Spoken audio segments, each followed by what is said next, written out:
Hello, everybody. Happy Saturday. How are we doing today? I will only keep you a couple of minutes. And yeah, my phone's ringing. Of course it is, right? Right now, it's got to do that. Anyways, I will just keep you a couple of minutes. It's 2021, and I can hardly believe that it is here. I mean, I can't believe it. We've been waiting for a long time for 2021 to come here. And here it is, and we're actually in the second day already. So I want to give you some power tips, as it says on the screen, get her done in 21, about some different things. I'm turning off my sound here to make sure that we don't get interrupted like that again.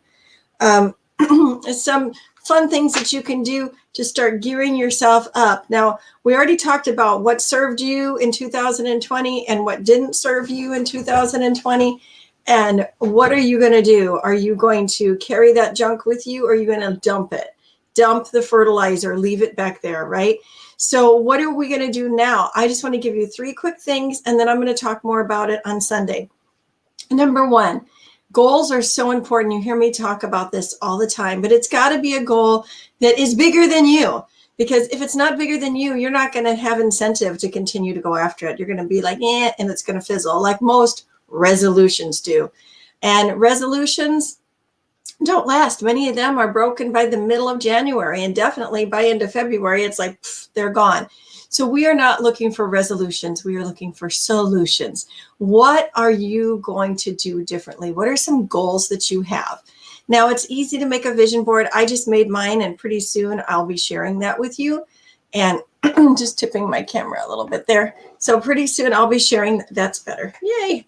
I'll share that with you. And I'm all about that. But if we can't take our vision boards and our visions and take them into a bite-sized increments, I feel like we miss out on so much of the power. So I, this week, will be looking at those visions, those goals, and I'm going to be like, what can I do this week that would be what I call a needle mover, that would move things in the right direction? Whether it's a personal goal, whether it is a professional goal, what can I do this week to move things in the right direction? Because I have something hanging out in front of me that I'm looking at. And I'm like, that's what I'm going after. Then what about by the end of January? Where would I like to see things moving along to by the end of January? And what steps do I need to do to make that happen? And then again, you could do it at 60 days or skip and go right to 90 days and say, okay, so 30, 60, 90, the end of March, where do I want to see things at? Taking the time to do this is so important, and it pays dividends unbelievable. So you can't just think about it now. You need to actually get out your paper and your pencil or your pen, or use your phone or tablet or whatever you use for communicating to yourself, and write it down. And then once you write it down somewhere, if you believe it, you can achieve it, right? And we call things that be not as though they what?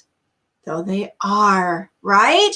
So we start by taking the time to process it. And I process it in prayer first. I look to the greater one and say, what would be the goal that you would have for me? And how do I step in line with that goal to see it manifest? And then secondly, I write it down.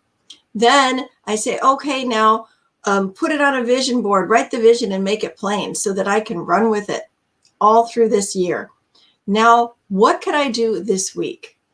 What can I do this month? What could I do in the next 60 days? What could I do in the next 90 days? I usually skip right to 90. This will help you stay focused and to keep you encouraged and strengthened, and to help prevent you going off the path here or there, but staying on that narrow road and walking forward into your dream and have it manifest. Get her done in 21. It is time. All right. I love you. Have a blessed and beautiful Saturday. Enjoy it, and keep that vision out in front of you, and tune in to church on Sunday. Turn into our online victory experience. It's going to be amazing. And we are going to kick off our new year together. So looking forward to seeing you then. That's tomorrow. Have a great day. God bless you. I love you, and Jesus loves you. Talk to you later. Shalom.